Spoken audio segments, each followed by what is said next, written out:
Hello student, welcome है आप सभी का आपकी अपनी अकाउंटिंग की क्लास में। आज के हमारे इस वीडियो लेक्चर में हम कॉन्सिक्वेंशियल लॉस इंश्योरेंस के बारे में पढ़ेंगे। इससे पहले हमने लॉस ऑफ स्टॉक मतलब फायर इंश्योरेंस प्रीमियम के बारे में पढ़ा था। फायर इंश्योरेंस में किस तरीके से क्लेम की कैलकुलेशन की जाती है वो देखा था, ठीक है। तो अभी हम देखेंगे कॉन्सिक्वेंशियल लॉस इंश्योरेंस। तो देखिए, कॉन्सिक्वेंशियल लॉस इंश्योरेंस को हिंदी में क्या कहते हैं? परिणामी हानि का बीमा भी कहते हैं और दूसरा लाभ की हानि का बीमा भी कहते हैं। इसके हिंदी में दो नाम है, परिणामी हानि का बीमा और लाभ की हानि का बीमा। अब देखिए, होता क्या है एक्चुअली कि जैसे ही किसी बिजनेस में आग लग जाती है, ठीक है, तो जो बिजनेस में इंश्योरेंस हो सकते हैं वो दो तरीके से हो सकते हैं। एक तो बिजनेस के स्टॉक और असेट्स के लिए इंश्योरेंस कराया जा सकता है और दूसरा ये होता है कि जब भी किसी बिजनेस में आग लगती है, ठीक है, तो इसकी वजह से बिजनेस में जो टाइम पीरियड का लॉस होता है, टाइम पीरियड का लॉस इन द सेंस कि देखिए, जब भी किसी बिजनेस में आग लगती है तो उस बिजनेस को वापस नॉर्मल कंडीशन में, रनिंग कंडीशन में आने में टाइम लगता है, ठीक है। तो वो जो टाइम लगता है उस टाइम पीरियड के दौरान क्या होता है कि उस बिजनेस में बहुत सारे लॉसेज होने स्टार्ट हो जाते हैं। जैसे फॉर एग्जांपल देखिए कि अगर किसी बिजनेस में आग लग गई और आग लगने की वजह से लॉस किसका हुआ? स्टॉक का हुआ। अब देखिए, उसको जो इंश्योरेंस कंपनी से क्लेम मिलेगा उस लॉस का, जो स्टॉक का लॉस हुआ उसका, तो उसमें थोड़ा क्या लगेगा? टाइम लगेगा। जैसे ऐसा तो है नहीं कि आज आग लगी और आज ही उनका क्लेम उनको पास हो जाएगा, ऐसा तो है नहीं। तो देखिए, उस टाइम पीरियड के दौरान क्या होता है कि बिज़नेस वापस अपनी नॉर्मल कंडीशन में आने में टाइम लगता है और उसकी वजह से उस बिज़नेस में लॉसेज होने स्टार्ट हो जाते हैं। लॉसेज कैसे होंगे कि देखिए, बिज़नेस की सेल्स होती नहीं है क्योंकि उस समय सारा बिज़नेस अस्त व्यस्त हो जाता है। और क्या होता है कि स्टैंडिंग चार्जेस जो होते हैं, फिक्स चार्जेस बिज़नेस के, वो तो चलते ही रहते हैं, चाहे हम सेल्स करें या नहीं करें, चाहे हम प्रोडक्शन करें या नहीं करें। तो फिक्स चार्जेस जो रहते हैं बिजनेस के वो एज इट इज़ चलते रहते हैं। तो इस वजह से क्या होता है कि वो जो इंडेमनिटी पीरियड होता है कि मतलब जब आग लगी है तब से लगा करके उसका जो क्लेम पास होगा तब तक का जो टाइम पीरियड होता है, उस टाइम पीरियड में बिजनेस की सेल्स भी बिल्कुल क्या हो जाती है? कम हो जाती है और उसको दूसरे सारे लॉसेस भी होने स्टार्ट हो जाते हैं। दूसरे सारे लॉसेस मतलब वो फिक्स चार्जेस और फिक्स एक्सपेंसेस के जो लॉसेज हैं वो होने स्टार्ट हो जाते हैं, ठीक है। तो उसके लिए भी क्या करवाया जा सकता है? बीमा करवाया जा सकता है, ठीक है। उसके लिए जो बीमा करवाया जाता है उसे कॉन्सिक्वेंशियल लॉस इंश्योरेंस कहते हैं या फिर लॉस ऑफ प्रॉफिट इंश्योरेंस भी कहते हैं, ठीक है। तो मतलब ये जो इंश्योरेंस है, ये कौन सा इंश्योरेंस है? ये स्टॉक का इंश्योरेंस नहीं है। ये जो आग लगने की वजह से स्टॉक का नुकसान हुआ है तो उस बिज़नेस को वापस नॉर्मल कंडीशन में आने में जो टाइम पीरियड लगने वाला है, उस टाइम पीरियड में जो लॉस हो रहे हैं बिज़नेस को, जो भी उसके प्रॉफिट में कमी हो रही है, उस कमी के लिए इंश्योरेंस करवाया जाता है, ठीक है। तो ये इसको इसीलिए कहते हैं लाभ की हानि का बीमा, मतलब लाभों की जो हानि हो रही है उसका बीमा, और परिणामी हानि का बीमा। परिणामी हानि का बीमा मतलब आग लगने के बाद जो परिणाम स्वरूप बिजनेस अस्त व्यस्त हो जाता है तो उस दौरान वापस उसको नॉर्मल कंडीशन में आने में टाइम लगता है ना, तो इसके लिए भी इंश्योरेंस करवाया जाता है, ठीक है। अब देखिए, इसमें होता क्या है कि एक बार हम इसको पूरा पढ़ लेते हैं। It is also called loss of profit policy. इसको क्या कहते हैं? लॉस ऑफ प्रॉफिट पॉलिसी भी कहा जाता है। It may be taken to the insure against the loss of profit and incremental expenses. It normally covers loss to the net profit and fix expenses, जिन्हें standing charges भी कहते हैं, and increase of the additional expenses during the indemnity period, ठीक है। मतलब जो indemnity period होता है, क्षतिपूर्ति अवधि होती है, तो क्षतिपूर्ति अवधि के दौरान जो फिक्स चार्जेस बिजनेस को लगते रहते हैं और सेल्स भी क्या होने लग जाती है? कम होने लग जाती है। तो इस वजह से जो भी बिजनेस को लॉसेस होता है, मतलब लॉस किस में होगा? प्रॉफिट में लॉस होगा, प्रॉफिट कम होना स्टार्ट हो जाएगा। अब आप ही सोचिए, अगर किसी बिजनेस में आग लग गई है तो क्या वो बिजनेस वैसा ही चलता रहेगा जैसा आग लगने से पहले चल रहा था? नहीं, उसको थोड़ा सा कॉम्प्लिकेशंस आएगा चलने में। तो वो जो कॉम्प्लिकेशंस का टाइम पीरियड होता है उस टाइम पीरियड में उसके प्रॉफिट क्या होने लग जाते हैं? कम होने लग जाते हैं। तो इसके लिए जो इंश्योरेंस करवाया जाता है वही कॉन्सिक्वेंशियल लॉस इंश्योरेंस कहलाता है, ठीक है। अब देखिए, following losses are include in the consequential loss insurance, ठीक है। इस कॉन्सिक्वेंशियल लॉस इंश्योरेंस में कौन कौन से लॉसेज को इंक्लूड किया गया है तो वो भी हम देखते हैं। देखिए, इसमें 3 तरह के लॉसेज आ सकते हैं। लॉस ऑफ नेट प्रॉफिट, मतलब नेट प्रॉफिट में जो भी लॉस हो रहा है उसका इंश्योरेंस करवाया जा सकता है, ठीक है। सेकेंड जो है लॉस ऑफ स्टैंडिंग एक्सपेंसेस, जो आपके स्टैंडिंग चार्जेस है, जो फिक्स चार्जेस है, उसका जो लॉस हो रहा है उसके लिए भी इंश्योरेंस करवाया जा सकता है। ठीक है। थर्ड है additional working cost. Additional working cost लगेगी, जैसे कि अब उसमें बिजनेस में आग लग गई है तो उसको नॉर्मली ऑपरेट करने में भी उसको एक्स्ट्रा चार्जेस लगेंगे, मतलब उस बिज़नेस को ऑपरेट करने में अब कुछ एडिशनल वर्किंग कॉस्ट लगेगी। ठीक है। तो इस चीज़ का भी क्या करवाया जा सकता है, इंश्योरेंस करवाया जा सकता है। ठीक है। अब हम इसको डिफ्रेंशिएट करते हैं किससे, जो फायर इंश्योरेंस है और जो कॉन्सिक्वेशन लॉस इंश्योरेंस है, इसमें क्या डिफरेंस है। ठीक है। उसके डिफरेंस को अभी हम देखते हैं। तो देखिए, जो ये फायर इंश्योरेंस होता है ना, वो स्टॉक के लिए या किसी असेट्स के लिए आग से जो भी उसका नुकसान होगा, आग लगने की वजह से असेट्स या स्टॉक में अगर कोई नुकसान हो जाता है, कोई क्षति हो जाती है, तो उसको सुरक्षा देने के लिए ये इंश्योरेंस लिया जाता है। जबकि ये जो परिणामी हानि होती है, कॉन्सिक्वेशन लॉस इंश्योरेंस होता है, वो क्या होता है कि आग लगने के बाद में बिजनेस क्या हो जाता है, बंद हो जाता है और वापस नॉर्मल कंडीशन आने में टाइम लेता है। तो उस टाइम पीरियड में जो भी कम हो जाते हैं प्रॉफिट बिजनेस के, ठीक है, और जो भी उसको लॉस होने स्टार्ट हो जाते हैं, उस लॉस के लिए ये इंश्योरेंस किया जाता है। ठीक है। तो इन दोनों में ये डिफरेंस है। अब देखिए, ये जो कॉन्सिक्वेशन लॉस इंश्योरेंस है, उसमें हमें है ना कुछ टर्म्स ध्यान में रखने होंगे। ठीक है। अब टर्म्स में देखिए, सबसे पहला जो टर्म आएगा वो आएगा ग्रॉस प्रॉफिट। अब देखिए, इसमें जो ग्रॉस प्रॉफिट है उसे किस तरीके से कैलकुलेट करना है, या फिर हम ये कह सकते हैं कि इस टाइप के इंश्योरेंस में ग्रॉस प्रॉफिट किसे माना गया है। ठीक है। तो यहाँ पे जो ग्रॉस प्रॉफिट का मतलब होता है वो net profit plus insured standing expenses होता है। ठीक है। नेट प्रॉफिट में अगर आप जो स्टैंडिंग चार्जेस है इंश्योर्ड किए हुए हैं, मतलब जिनका बीमा कराया हुआ है, उनको अगर हम जोड़ देंगे तो हमें क्या मिल जाएगा, ग्रॉस प्रॉफिट मिल जाएगा। तो अगर हिंदी में कहा जाए तो जो शुद्ध लाभ है उसमें हम जोड़ देंगे बीमित स्थिर व्यय। बीमित स्थिर व्यय बोलते हैं इंश्योर्ड स्टैंडिंग एक्सपेंसेस। ठीक है। बीमित स्थिर व्यय मतलब जो हमारे स्थिर व्यय है, जो फिक्स एक्सपेंसेस है, जिनका हमने बीमा करवा रखा है, वो हमें नेट प्रॉफिट के साथ में जोड़ने हैं तो हमें ग्रॉस प्रॉफिट मिलेगा। अब नेक्स्ट बात करते हैं हम नेट प्रॉफिट की। तो यहाँ पे जो नेट प्रॉफिट माना गया है वो किसे माना गया है, नेट ऑपरेटिंग प्रॉफिट को माना गया है। ठीक है। नेट ऑपरेटिंग प्रॉफिट मतलब जो ऑपरेटिंग प्रॉफिट होना चाहिए उसमें नॉन ऑपरेटिंग टर्म्स नहीं होने चाहिए। अब देखिए, उसमें क्या होगा कि gross profit plus operating income हमें ऐड करनी है और लेस करने उसमें से ऑपरेटिंग एक्सपेंसेस, तो हमें क्या मिलेगा, नेट प्रॉफिट। तो यहाँ पे नेट प्रॉफिट का ये सेंस है। तो आगे देखिए और भी टर्म्स हैं इसके। तो आगे देखिए, नेक्स्ट जो टर्म है वो है हमारा स्टैंडिंग एक्सपेंसेस। तो स्टैंडिंग एक्सपेंसेस तो हमें पता ही है किसे कहा जाता है, फिक्स एक्सपेंसेस को। अब ये देखिए, फिक्स एक्सपेंसेस कौन से एक्सपेंसेस होते हैं, ये फिक्स एक्सपेंसेस ऐसे एक्सपेंसेस होते हैं जो कि भले आपको बिजनेस में सेल्स हो रहा है या नहीं हो रहा है, चाहे आप प्रोडक्शन कर रहे हो या नहीं कर रहे हो, इस टाइप के जो एक्सपेंसेस होते हैं वो तो हमेशा लगेंगे ही। तो मतलब इन शॉर्ट हम ये कह सकते हैं कि फिक्स एक्सपेंसेस वो एक्सपेंसेस होते हैं जो कि सेल्स या फिर प्रोडक्शन से रिलेट नहीं करते हैं, वो टाइम बेस होते हैं और वो हमेशा लगते ही है। जैसे फॉर एग्जांपल शॉप का रेंट हो गया, ठीक है, फैक्ट्री रेंट हो गया, तो ये सारी चीज़ें ऐसी है जिनका प्रोडक्शन से या सेल से कोई संबंध नहीं है। ये एक्सपेंसेस ऐसे होते हैं जो हर कंडीशन में लगते ही है। अब बिजनेस बेचारा अस्त व्यस्त हो गया है, उस कंडीशन में भी ये एक्सपेंसेस तो लगेंगे ही। ठीक है। तो ये स्टैंडिंग एक्सपेंसेस का मतलब क्या होगा, फिक्स एक्सपेंसेस। अब बात करते हैं नेक्स्ट की। नेक्स्ट टर्म है इसमें इंश्योर्ड स्टैंडिंग एक्सपेंसेस। अब वो सारे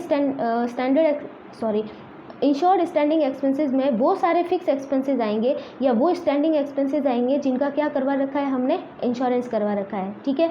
तो जो इंश्योर्ड है, जिनका इंश्योरेंस करवा रखा है, वो इंश्योर्ड स्टैंडिंग चार्जेस कहलाएंगे या एक्सपेंसेस कहलाएंगे। ठीक है। अब बात करते हैं main important indemnity period. Indemnity period क्या होता है, क्षतिपूर्ति अवधि जिसे हिंदी में कहते हैं। हिंदी में क्या कहते हैं, क्षतिपूर्ति अवधि, जिसको इंडेमनिटी पीरियड कहते हैं। अब इंडेमनिटी पीरियड का मतलब क्या होता है कि जिस दिन आग लगी है, ठीक है, जिस दिन आग लगी है उससे जब तक आपको क्लेम नहीं मिल जाता, वो टाइम पीरियड क्या कहलाता है, इंडेमनिटी पीरियड कहलाता है, जिसको बोलते हैं क्षतिपूर्ति अवधि। ठीक है। तो क्षतिपूर्ति अवधि पता चल गया, जिस दिन आपके फायर लगी है, आग लगी है, उस डेट से जब तक आपको क्लेम पास होगा तब तक का टाइम पीरियड। ठीक है। अब देखते हैं नेक्स्ट देखो क्या है, स्पेशल सर्कमटेंसेस क्लॉज। अब इसमें कि स्पेशल सर्कमटेंसेस क्लॉज को भी आपको ध्यान में रखना होगा, जिसे हिंदी में क्या बोलते हैं, विशेष परिस्थितियाँ वाक्य। ठीक है।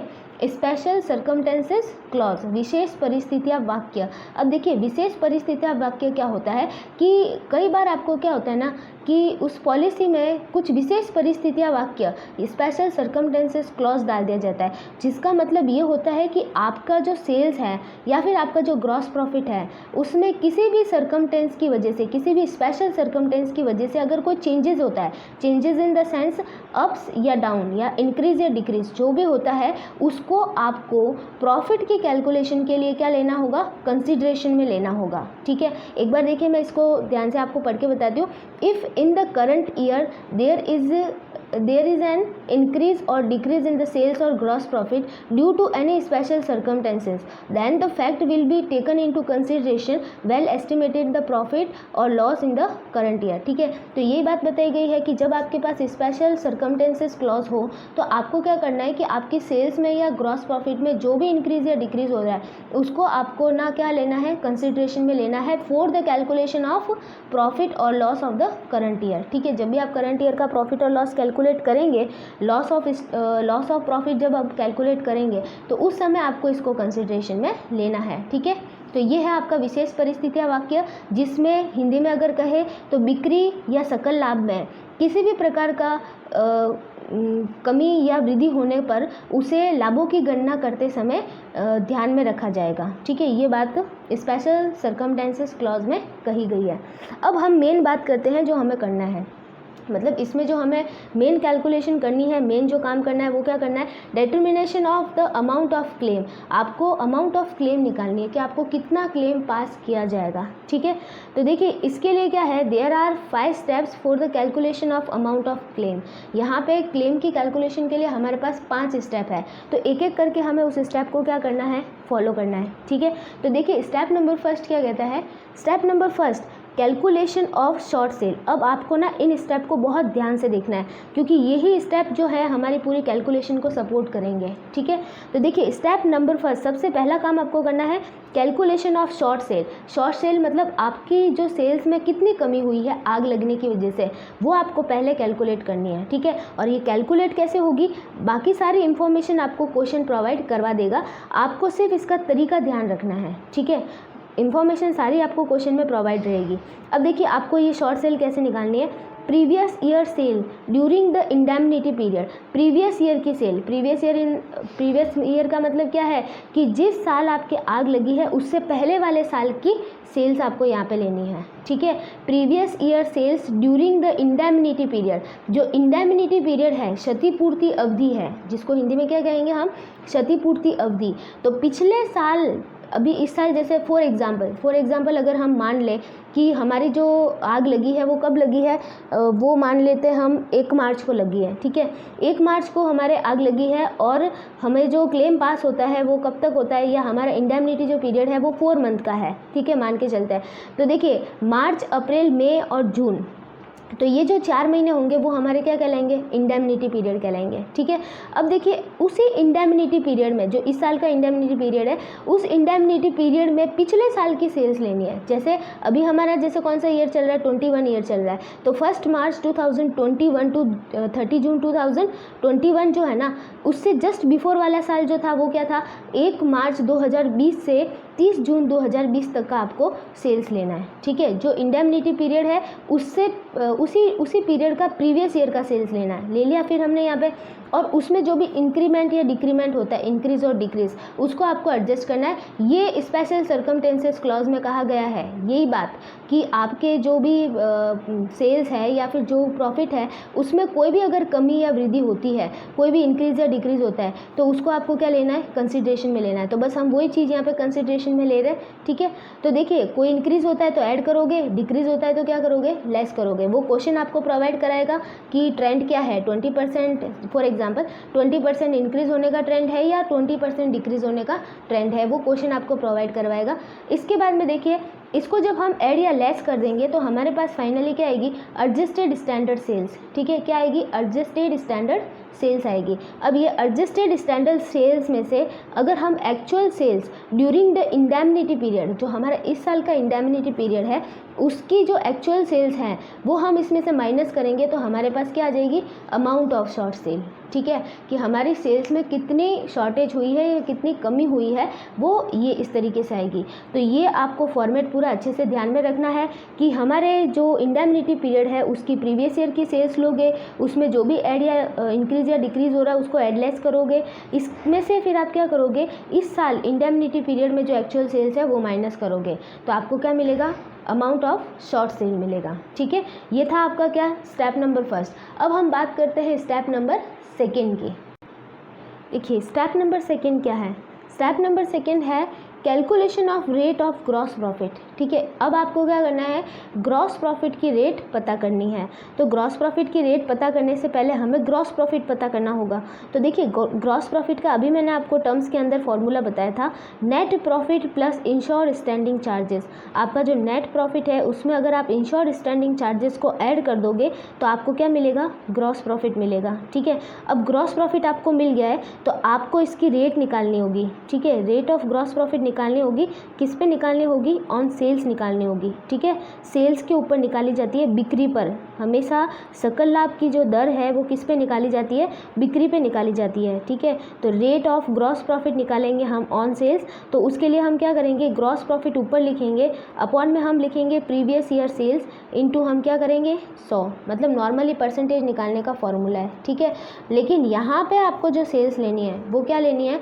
Previous year sales. Previous year मतलब प्रीवियस फाइनेंशियल ईयर सेल्स। ठीक है, प्रीवियस फाइनेंशियल ईयर सेल्स, जैसा जो हमारा फाइनेंशियल है जो ईयर है 1 अप्रैल से स्टार्ट होता है और 31 मार्च को ख़त्म होता है, तो पूरा एक साल जो फाइनेंशियल ईयर है वो वाली, या फिर अगर 1 जन से स्टार्ट होता है 31 दिसंबर को ख़त्म होता है तो वो वाला पूरा ईयर लेना है आपको। ठीक है, मतलब फाइनेंशियल ईयर लेना है, प्रीवियस वाले फाइनेंशियल ईयर की सेल्स लेनी है। ठीक है, ये बात ध्यान रखनी है, यहाँ पे आपको 3 तरह की सेल्स को ध्यान में रखना होगा। मैं अभी लास्ट में बताऊँगी आपको कौन कौन सी सेल्स को ध्यान में रखना है। तो यहाँ पर हमें क्या लेनी है, प्रीवियस ईयर सेल्स। अब बात करते हैं नेक्स्ट स्टेप नंबर 3 की।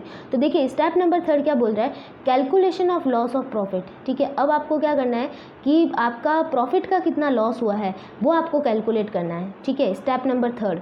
अब देखिए प्रॉफिट का कितना लॉस हुआ है ये हम कैसे पता करेंगे, इसका एक फॉर्मूला है। आपने जो शॉर्ट सेल पता की, कैसे पता की, स्टेप नंबर 1 में पता की। ठीक है, तो स्टेप नंबर 1 में पता की है शॉर्ट सेल, इनटू करोगे आप क्या, रेट ऑफ जीपी, जो आपने जीपी की रेट निकाली, जीपी मतलब ग्रॉस प्रॉफिट। ठीक है, तो ग्रॉस प्रॉफिट की जो आपने रेट निकाली है उससे अगर आप वो मल्टीप्लाई करोगे, सेल्स के ऊपर उसको अप्लाई करोगे तो आपका क्या मिलेगा, लॉस ऑफ प्रॉफिट। अब आपको पता चला कि आपके कितने प्रॉफिट का लॉस हुआ है। ठीक है, स्टेप नंबर 3 में आपको ये पता चला। अब बात करते हैं हम स्टेप नंबर 4 की। तो स्टेप नंबर 4 क्या कहता है, देखिए स्टेप नंबर 4 बोलता है calculation of insurable amount. Insurable amount मतलब आपको कितना का इंश्योरेंस करवाना चाहिए था, मतलब आपको कितने की पॉलिसी लेनी चाहिए थी, तो वो चीज़ अभी हम कैलकुलेट करेंगे स्टेप नंबर 4 में। ठीक है, तो स्टेप नंबर 4 में देखिए कैसे कैलकुलेशन होगी, इंश्योरेबल अमाउंट। ध्यान रखना किस चीज़ की कैलकुलेशन कर रहे हैं हम, इंश्योरेबल अमाउंट। ठीक है, जिसका क्या होना चाहिए था, इंश्योरेंस होना चाहिए था। ठीक है, तो देखिए ये कैसे कैलकुलेट करेंगे हम, एक्चुअल सेल्स ऑफ 12 मंथ। ठीक है, आपको एक्चुअल सेल्स ऑफ 12 मंथ लेनी है just before date of fire. ये बहुत इंपॉर्टेंट चीज़ है, just before date of fire. अब सपोजिवली जो आपकी फायर है वो कब लगी है, 1 मार्च को लगी है। ठीक है, तो 1 मार्च, तो अब आप सोचिए कि पिछले साल का क्या होगा, पिछले साल का मार्च से लगा करके इस साल के क्या हो जाएंगे 28 फ़रवरी तक। ठीक है, मतलब ये जो 1 मार्च है ना, इस तक पूरी 12 महीने की सेल्स आपको लेनी है। ठीक है, समझ में आ रहा है मैटर में क्या कहना चाह रही हूँ। देखिए मैं ये कहना चाह रही हूँ कि सपोजिवली आपकी जो आग है वो कौन सी डेट को लगी है, 1 मार्च को लगी है। ठीक है, मैं यहाँ पे लिख भी देती हूँ, जैसे 1 मार्च को लगी है। अब आपको जस्ट बिफोर, इससे जस्ट बिफोर के जो 12 मंथ है, ठीक है, इस डेट से जस्ट बिफोर के 12 मंथ की क्या लेनी है, आपको सेल्स लेनी है। तो अगर हम लेना चाहेंगे तो कैसे लेंगे, पिछले साल के 1 मार्च से इस साल के 28 फ़रवरी तक। ठीक है। पिछले साल के 1 मार्च से इस साल के 28 फ़रवरी तक हम इस चीज़ को लेंगे। समझ में आ रहा है मैटर? तो ये होगा कि आपके आग लगने की डेट से जस्ट पहले के 12 महीने की एक्चुअल सेल्स आपको लेनी है। अब उसमें आपको एडजस्टमेंट करना है इंक्रीज़ या डिक्रीज़ का, ठीक है। वही स्पेशल सर्कमटेंसेस क्लॉज है ये, ठीक है। Special circumstances clause in the sense जो भी कंडीशन आपको कहे क्वेश्चन में कि सेल्स में 20% इंक्रीज़ होने का ट्रेंड है या फिर सेल्स में 20% डिक्रीज़ होने का ट्रेंड है, तो उस चीज़ को आपको यहाँ पे अप्लाई में लेना है, ठीक है। वहाँ पे शॉर्ट सेल की कैलकुलेशन में भी लिया था और यहाँ पे भी आपको क्या करना है, उसको एप्लीकेबल करना है। तो ऐड करेंगे हम इंक्रीज़ को, ठीक है। इंक्रीज़ अगर कोई होता है तो उसको ऐड करेंगे और लेस हम करेंगे किसको, डिक्रीज़ को, ठीक है। ये करने के बाद हमें क्या मिलेगी, एडजस्टेड एनुअल सेल्स। क्या मिलेगी हमें, एडजस्टेड एनुअल सेल्स मिलेगी। अब देखो क्या होगा, एडजस्टेड एनुअल सेल्स निकाल दी हमने, अब इंश्योरेबल अमाउंट निकलेगी, ठीक है। इंश्योरेबल अमाउंट या फिर पॉलिसी टू बी टेकन, कितने की पॉलिसी आपको लेनी चाहिए थी, वो चीज़ अभी आपके यहाँ पे निकलेगी। तो देखो कैसे निकलती है, उसका फॉर्मूला रहता है एडजस्टेड एनुअल सेल्स जो अभी हमने निकाली, इनटू करेंगे हम इसकी जीपी की रेट, तो आपको क्या मिल जाएगी, इंश्योरेबल अमाउंट मिल जाएगी, ठीक है। जिसको हम कह सकते हैं पॉलिसी टू बी टेकन, मतलब इतने की पॉलिसी इस बिज़नेस को लेनी चाहिए थी, ठीक है। तो ये इस चीज़ से निकलेगी। अब बात करते हैं स्टेप नंबर 5 के। स्टेप नंबर 5 क्या कह रहा है, calculation of amount of claim. अब आपको फाइनली क्या करना है, अमाउंट ऑफ क्लेम निकालना है कि मतलब क्लेम की कितनी अमाउंट हमें इंश्योरेंस कंपनी से मांगनी है। तो देखिए अमाउंट ऑफ क्लेम का भी फॉर्मूला होता है, इसको हम एवरेज क्लॉज एप्लीकेशन भी कह सकते हैं। क्या कहेंगे हम, एवरेज क्लॉज एप्लीकेशन। तो देखो कैसे होगा, इसका जो फॉर्मूला है वो रहेगा लॉस ऑफ प्रॉफिट। क्या कहेंगे हम, loss of profit into value of policy upon value of policy, मतलब insured amount upon insurable amount, ठीक है। ये फॉर्मूला तो लगभग वैसा ही था, loss of stock into insured amount upon insurable amount, average clause, ठीक है। समझ में आ रहा है ये फॉर्मूला, लॉस ऑफ प्रॉफिट जो भी हमने निकाला था कौन से स्टेप में, स्टेप नंबर 3 में निकाला था, ठीक है। स्टेप नंबर 3 में जो निकाला था लॉस ऑफ प्रॉफिट, इनटू करेंगे हम क्या, वैल्यू ऑफ पॉलिसी जिसे हम कहते हैं इंश्योर्ड अमाउंट, और अपॉन में हम लिखेंगे इंश्योरेबल अमाउंट, ठीक है। तो ये कैलकुलेशन हुई है किस चीज़ की, अमाउंट ऑफ क्लेम की। तो ये पांचों स्टेप फॉलो करोगे आप तो आप निकाल पाओगे कि हमें क्लेम कितना करना है, ठीक है। मतलब क्लेम की अमाउंट निकालने के लिए आपको क्या करने होंगे, 5 स्टेप फॉलो करने होंगे। पांचों स्टेप मैंने आपको बता दिए हैं, अगर आपने नोट नहीं किया है तो आप नोट कर दीजिए और उनको ध्यान में रखना है। अगर आप ये पांचों स्टेप ध्यान में रखते हैं तो आपके क्वेश्चन बिल्कुल सही रहेंगे। अब देखिए यहाँ पे हम बात करते हैं कि हमने यहाँ पे 3 तरह की सेल की बात की है, ठीक है। पहली सेल तो हमने क्या की है, इंडेमनिटी पीरियड की सेल, ठीक है। इंडेमनिटी पीरियड की सेल की बात की है, फिर हमने बात की है प्रीवियस फाइनेंशियल ईयर की सेल की, और फिर हमने बात की है कि डेट ऑफ फायर से जस्ट बिफोर 12 मंथ की सेल्स, ठीक है। तीनों सेल्स कहाँ कहाँ एप्लीकेबल होती है। सबसे पहले जब हम शॉर्ट सेल की कैलकुलेशन करते हैं तो शॉर्ट सेल की कैलकुलेशन में हमें क्या चाहिए, इंडेमनिटी पीरियड की सेल्स चाहिए। क्या चाहिए, इंडेमनिटी पीरियड की सेल्स। समझ में आ रहा है, और वो भी किसकी, प्रीवियस ईयर की, समझ गए। फिर बात करते हैं हम कि जब हम कैलकुलेशन करेंगे रेट ऑफ ग्रॉस प्रॉफिट की यहाँ पे, तो यहाँ पे हम प्रीवियस फाइनेंशियल ईयर की सेल्स लेंगे, ठीक है। प्रीवियस फाइनेंशियल ईयर सेल्स, यहाँ पे मैं लिख देती हूँ financial year sales. Financial year जो भी रहेगा 1 अप्रैल टू 31 मार्च रहो, चाहे 1 जनवरी टू 31 दिसंबर रहो, ठीक है। फिर बात करेंगे हम किसकी, फोर्थ वाला जो स्टेप था, इंश्योरेबल अमाउंट की कैलकुलेशन। तो इंश्योरेबल अमाउंट की कैलकुलेशन में भी आपको 12 मंथ की सेल्स लेनी है, लेकिन इस बार ये 12 मंथ की सेल्स लेनी है। कैसे, just before the date of fire, मतलब जिस दिन आग लगी है उससे जस्ट पहले के 12 महीने की सेल्स आपको लेनी है। समझ में आ रहा है। तो 3 तरह की सेल्स आपको यहाँ पे लेनी है, कंफ्यूज नहीं होना है, आपको ध्यान में रखनी है, ठीक है। अब हम इसका ना एक प्रैक्टिकल क्वेश्चन अप्लाई करके देखते हैं। प्रैक्टिकल क्वेश्चन अप्लाई करके देखेंगे तो हमें ये चीज़ें क्या हो जाएगी, थोड़ी सी क्लियर हो जाएगी, ठीक है। तो देखिए मैं इसका एक प्रैक्टिकल क्वेश्चन अभी आपको करवाती हूँ। अब देखिए ये है क्वेश्चन आपके सामने, क्वेश्चन मैं पढ़ती हूँ, आप भी इसको ध्यान से देखिए क्वेश्चन क्या कहना चाह रहा है। फायर ऑकर्ड ऑन 1 जून 2018। किसी बिजनेस में 1 जून 2018 को क्या लग गई, आग लग गई। Loss of profit policy for the 90,000, ठीक है। जो लॉस ऑफ प्रॉफिट की जो पॉलिसी ले रखी थी, जिसे हम क्या कर सकते हैं, कॉन्सिक्वेंशियल लॉस इंश्योरेंस ले रखा था, वो कितने का ले रखा था, 90,000 का ले रखा था। सेल्स फ्रॉम 1 जून 2017 टू 31 मई 2018 वर 5 लाख। तो आपकी जो सेल्स है वो 1 जून 2017 से 31 मई 2018 तक की जो दे रखी है, मतलब पूरी ये प्रीवियस 12 मंथ की सेल्स दे रखी है, ठीक है। 12 month sales before the date of fire, ठीक है। जिस दिन आग लगी है उससे जस्ट पहले के जो 12 महीने हैं उसकी सेल्स आपको दे रखी है। The sales from 1 June 2017 to 30 September 2017 were 1,50,000, ठीक है।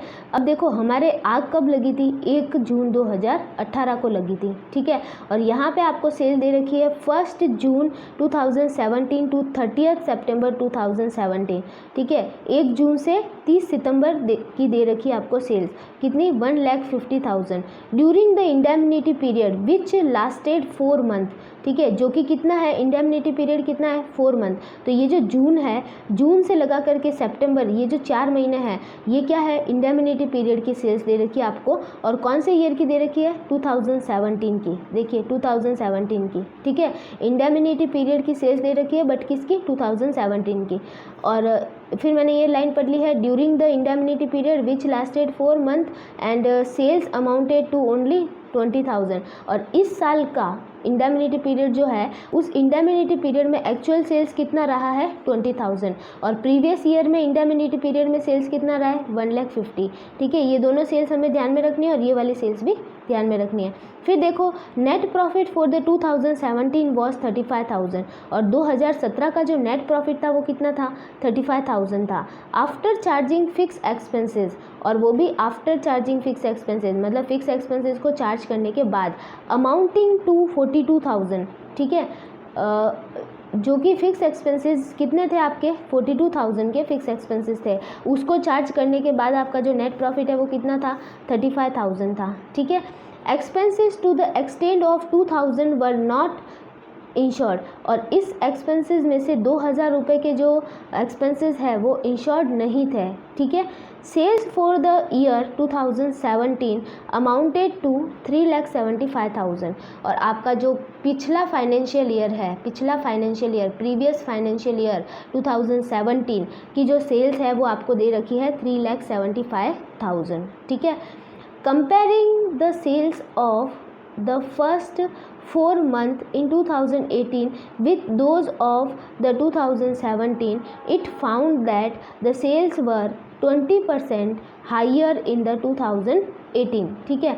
मतलब ये बोला है कि स्टार्टिंग के 4 महीने की जो सेल्स का अगर हम कंपैरिजन करें 2018 और 17 का, तो 2018 में जो सेल्स में 20% का क्या है, इंक्रीमेंट होगा, ठीक है। हाइयर इन 2018 मतलब 20% क्या है, इंक्रीज़ है। Ascertain the loss of profit, क्या आपके प्रॉफिट का कितना लॉस हुआ है, और and amount of claim, amount of claim आपका कितना है, तो ये आपको इसमें फाइंड आउट करना है, ठीक है। तो देखिए इसका सॉल्यूशन कैसे होगा, हम इसको फटाक से करते हैं अभी। सबसे पहले तो आपको स्टेप नंबर फर्स्ट फॉलो करना है, कैलकुलेशन ऑफ शॉर्ट सेल। तो मैं यहाँ पे देखिए इसका आंसर लिखती हूँ। Step first, calculation of short sales, ठीक है। सबसे पहला ही काम हमें क्या करना है, शॉर्ट सेल की कैलकुलेशन करनी है। तो देखिए इसके लिए आपको क्या करना पड़ेगा, इंडेमनिटी पीरियड की प्रीवियस ईयर की सेल्स लेनी है, ठीक है। तो वो आपको दे रखी है क्वेश्चन में, तो मैं यहाँ पे लिख देती हूँ सेल्स फ्रॉम, कब से कब तक की लेनी है, ये आपको दे रखी है 1 जून 2017, 1 जून 2017 टू 30 सितंबर 2017, ये जो सेल्स आपको दे रखी है 1,50,000, ठीक है। फिर इसमें आपको ऐड करना है इंक्रीज़, क्योंकि अभी नीचे क्वेश्चन में हमें ये बताया है कि 20% इंक्रीज़ होने का ट्रेंड है, तो यहाँ पे मैंने लिख दिया है इंक्रीज़ कितना, एट द रेट ऑफ 20%। तो अभी 1,50,000 का 20% करेंगे तो कितना आएगा, 30,000, ठीक है। तो ये 30,000 हम इसमें ऐड करेंगे। तो अभी हमको क्या मिलेगा, देखो एडजस्टेड स्टैंडर्ड सेल क्या मिलेगी, एडजस्टेड स्टैंडर्ड सेल्स, ठीक है। और ये हमें मिलेगी 1,80,000। फिर हम इसमें से लेस करेंगे इंडेमनिटी पीरियड, ठीक है, सेल्स इन इंडेमनिटी पीरियड। तो मैं यहाँ पे लिखूँगी sales in indemnity period.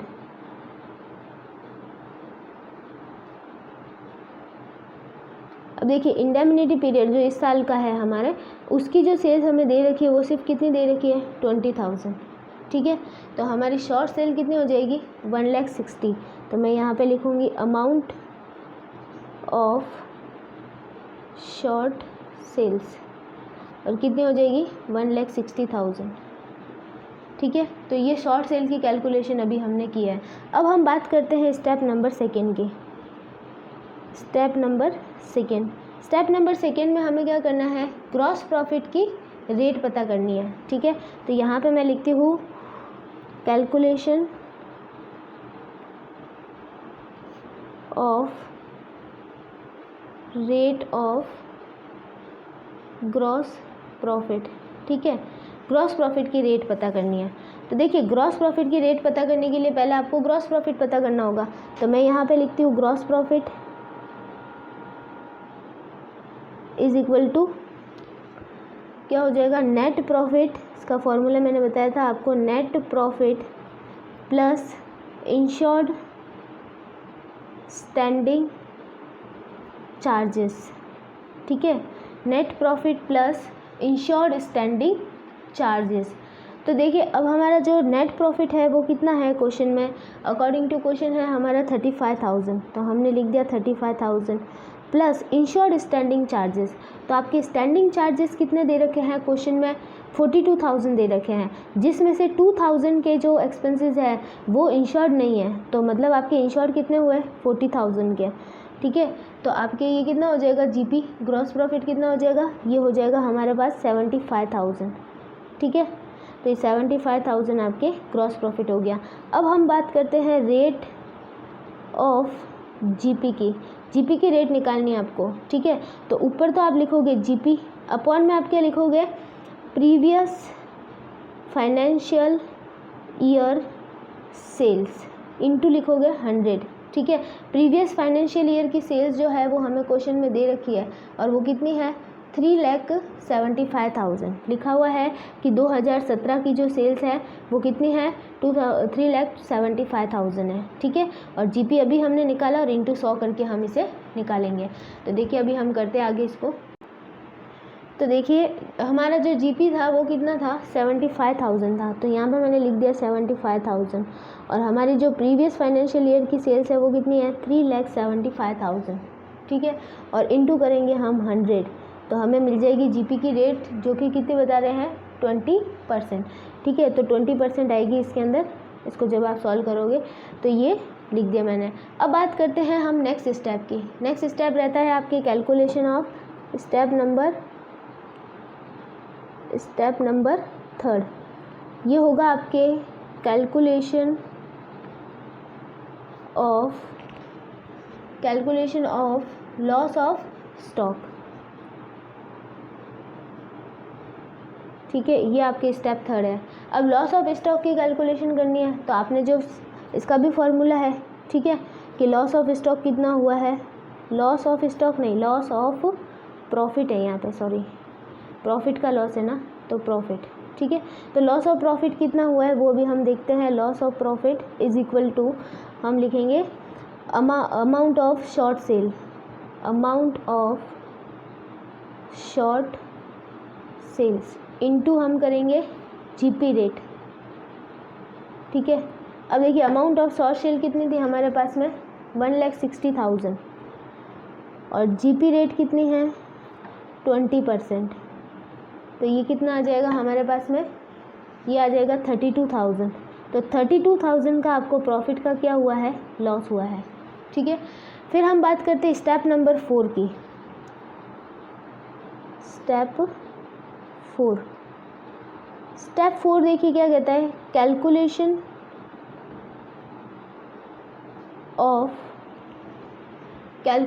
Of insurable amount. ठीक है, कैलकुलेशन ऑफ इंश्योरेबल अमाउंट। अब देखिए इसके लिए भी मैंने आपको बोला था कि सेल्स आपको लेनी है। ठीक है, तो यहाँ पे मैं लिखती हूँ sales of 12 month just before date of fire. ठीक है, sales of 12 month just before date of fire. तो डेट ऑफ फायर से आपके पहले की जो सेल्स है जस्ट 12 महीने की, वो आपको क्वेश्चन में दे रखी है 5 लाख। तो मैंने यहाँ पे लिख दिया 5 लाख। और आपको क्वेश्चन में कह रखा है कि आपके सेल्स में 20% इंक्रीज़ होने का क्या है, ट्रेंड है। तो हमने लिख दिया increase at the rate of 20%। वे 5 लाख का 20% करेंगे तो कितना आएगा, 1 लाख आएगा। ठीक है, तो आपकी कितनी हो जाएगी, ये 6 लाख।